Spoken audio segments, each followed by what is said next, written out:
السلام علیکم ورحمۃ اللہ وبرکاتہ۔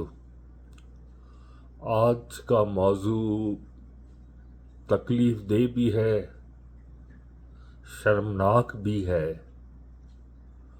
ایک ایسا موضوع ہے جس پر بات کرتے ہوئے جھجکتا بھی ہے انسان، شرم بھی آتی ہے، لیکن یہ ایک ایسا موضوع ہے جس پر بات کرنا ضروری ہے، کیونکہ ہم جب تک اس موضوع پر بات نہیں کریں گے اس کا کوئی حل نہیں نکل پائے گا، اس کے بارے میں کوئی آگہی نہیں ہوگی۔ اگر آپ بہت حساس طبیعت رکھتے ہیں تو میں آپ سے یہ کہوں گا کہ آپ اس ویڈیو کو اسکپ کر دیں، نہ دیکھیں اس ویڈیو کو۔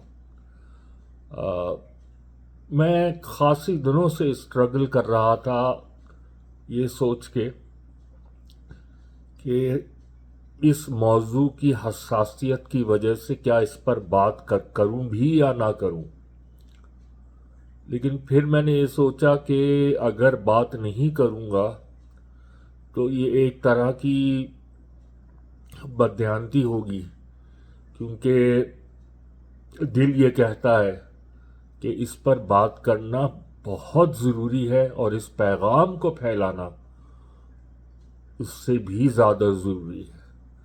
تو بات میں نے جیسے کہا، اگر آپ چاہیں تو اس موضوع کی ابتدا کو سن کر ہی چاہیں تو آپ اس کو اسکپ کر دیں، لیکن میں چاہوں گا کہ اگر جی کڑا کر کے آپ یہ پوری گفتگو سن لیں، اور وہ احباب جو اتنی جرت رکھتے ہیں کہ وہ اس گفتگو کو کسی ذریعے سے اپنے بچوں، اپنے ارد گرد کے بچوں تک پہنچا سکیں، کیونکہ اس کے لیے بہت جرت کی ضرورت ہے۔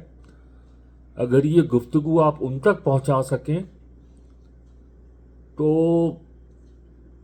یہ بہت بڑا احسان ہوگا پورے معاشرے پہ۔ تو بات ہے خاموشی کو توڑنا۔ پاکستانی معاشرے میں خاندانی بدفعلی یا انسسٹ کا بڑھتا ہوا ناسور اور اس کا حل۔ ہر معاشرے میں کچھ مسائل ایسے ہوتے ہیں جو شرم، خوف اور ڈینائل کی تہوں میں چھپے ہوئے ہوتے ہیں۔ پاکستانی معاشرے میں ایک ایسا ہی نازک لیکن خطرناک مسئلہ ہے، اسے اردو میں خاندانی بدفعلی اور انگریزی میں انسسٹ، یعنی خاندان کے افراد کے درمیان جنسی زیادتی یا تعلق۔ اسلام ہمیں ثقافت اور ثقافت دونوں ہمیں سختی سے اس کی مذمت کرتے ہیں، لیکن افسوسناک حقیقت یہ ہے کہ یہ عمل ہمارے گھروں میں موجود ہے اور اکثر خاموشی، ڈینائل اور بدنامی کی خوف کی وجہ سے رپورٹ نہیں ہوتا۔ آج اس مسئلے کی حقیقت کو کچھ بے نقاب کریں گے، اس کے اثرات پہ بات کریں گے اور اس سے نمٹنے کے لیے کچھ حل تجویز کروں گا۔ انسسٹ کیا ہے؟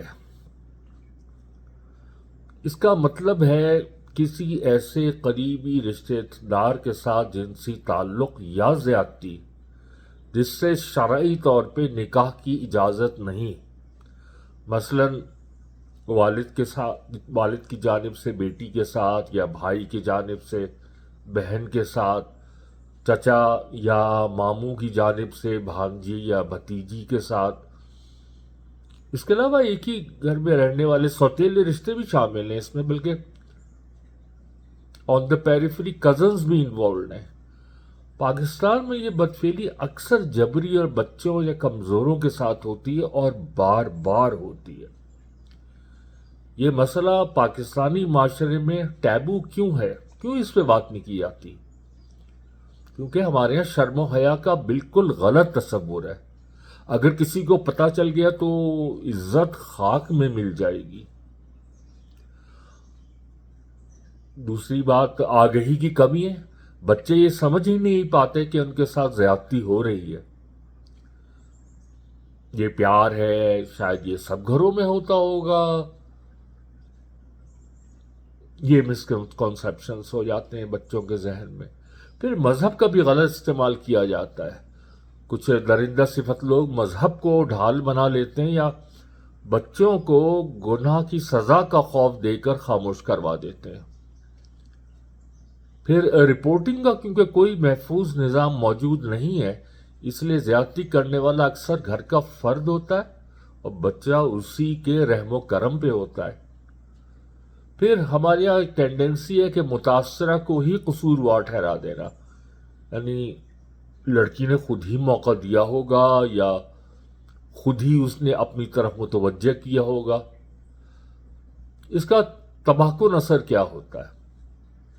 پہلی بات نفسیاتی تباہی، ڈپریشن، خوف، بے چینی، احساس گناہ، خود اعتمادی کی کمی، شادی یا رشتوں سے خوف. پھر جسمانی نقصان، آبویسلی جسمانی چوٹیں، تولیدی مسائل، کم عمری میں پریگننسی.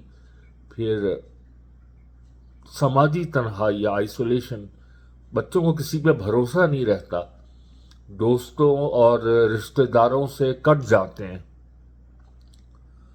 پھر روحانی بحران، اللہ سے ناراضگی، عبادت سے دوری، مذہب سے بیزاری اور بدگمانی.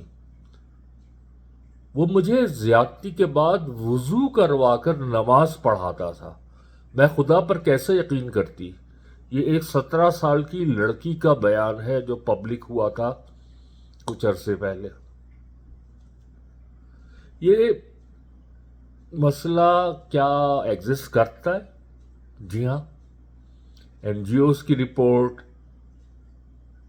سوشل میڈیا پر کنفیشنز، ہاسپٹلز کی ایمرجنسی رپورٹس، کچھ تھراپی سینٹرز، لیکن 95% کیسز رپورٹ ہی نہیں ہوتے. زیادتی کرنے والے کون ہوتے ہیں؟ اکثر گھر کے قریبی مرد، والد، بھائی، چچا، ماموں، کزنز اور کبھی کبھی نوکر. مذہبی وضاقتہ رکھنے والے افراد بھی شامل ہوتے ہیں. کچھ کیسز میں خواتین بھی شامل ہوتی ہیں. اس میں نادرا کی ایک رپورٹ آئی تھی اس بارے میں. اچھا، متاثرہ کون ہوتے ہیں؟ عموماً 5-6 سال سے لے کر 16-17 سال کی لڑکیاں اور اسی ایج گروپ کے لڑکے، اور وہ بچے جو عموماً سنگل مدرز کے ساتھ رہتے ہیں یا زیادہ تر گھروں میں اکیلے چھوڑ دیے جاتے ہیں، نوکروں کے رحم و کرم پہ ہوتے ہیں. اس ناسور کا علاج کیا ہے؟ پہلی بات آگہی اور تعلیم. بچوں کو گڈ ٹچ اور بیڈ ٹچ کے بارے میں پتہ ہونا چاہیے.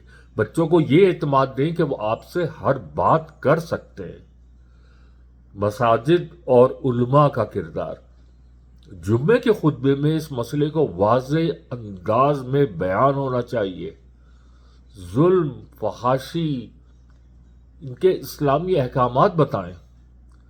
مساجد میں مشورہ یا تھراپی اور شکایت کے لیے محفوظ ماحول پیدا کریں. قانونی اصلاحات پیدا کریں جس میں قانون میں انسیسٹ کی واضح تعریف اور سخت ترین سزا. پھر خفیہ اور محفوظ رپورٹنگ کا کوئی نظام ہونا چاہیے. عدالتوں میں بچوں کے ماہر نفسیات موجود ہونا چاہیے.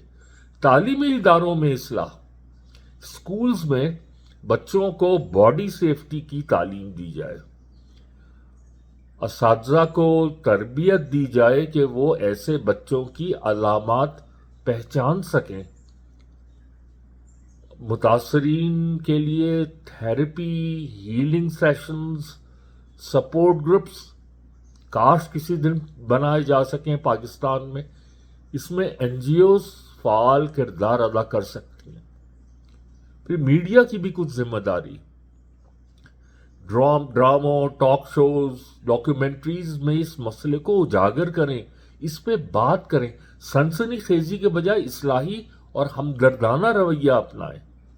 صرف اس کو ریٹنگز کے لیے یوز نہ کریں۔ اب اللہ اسلام کیا کہتا ہے؟ قرآن: بے شک اللہ بے حیائی اور برائی کو ناپسند کرتا ہے۔ سورۃ النحل۔ فحاشی کے قریب بھی نہ جاؤ، چاہے وہ ظاہر ہو یا چھپی ہوئی ہو۔ سورۃ الانعام۔ حدیث مبارکہ ہے کہ جس نے کسی پر ظلم کیا اللہ اس پر ظلم کرے گا۔ یہ ہے صحیح ترمذی۔ اسلام میں ایسی حرکت نہ صرف بے حیائی ہے بلکہ امانت میں خیانت اور ظلم عظیم ہے۔ خاموشی جرم کو طاقت دیتی ہے، مضبوط کرتی ہے۔ ہم اس برائی کو ختم نہیں کر سکتے جب تک ہم اس کا نام لینے سے بھی گھبرائیں۔ ہمیں چوائس کرنا ہوگی، چننا ہوگا، ظاہری عزت جو ظالم کو بچاتی ہے یا سچائی جو مظلوم کو بچاتی ہے۔ پریکٹیکل سٹیپس کیا کر سکتے ہیں؟ بچوں سے بات کریں، آج ہی بات کریں، مشکوک رویے کو نظر انداز نہ کریں، متاثرین کی مدد کریں، شرمندہ نہ کریں۔ مساجد، سکولز اور میڈیا سے اصلاح کا مطالبہ کریں، کیونکہ اگر ایک بچہ بھی ہمارے گھر میں محفوظ نہیں ہے تو پورا معاشرہ غیر محفوظ ہے۔ جیسا کہ میں نے شروع میں کہا، اس بات میں بہت زیادہ اخلاقی جرت کی ضرورت ہوگی کہ اگر اس پیغام تک کو آپ اپنے ارد گرد نوعمر بچوں تک پہنچا سکیں، چاہے اس ویڈیو کی شکل میں نہ پہنچائیں، اپنے طور پہ، اپنی زبان میں، اپنے طریقے سے، لیکن یہ پیغام بچوں تک پہنچانا انتہائی ضروری ہے، اور ان کو یہ اعتماد دینا کہ تم اس مسئلے پر ہم سے بات کر سکتے ہو اور ہماری پوری سپورٹ تمہارے ساتھ ہوگی، تاکہ اس جرم کے ارتکاب کرنے والے کو یہ علم ہو کہ اگر میں نے اس طرف پہلا قدم بھی بڑھایا تو یہ بچہ یا بچی خاموش نہیں رہے گا، شور مچائے گا اور معاشرے میں میری بدنامی اور سزا کا باعث ہوگا۔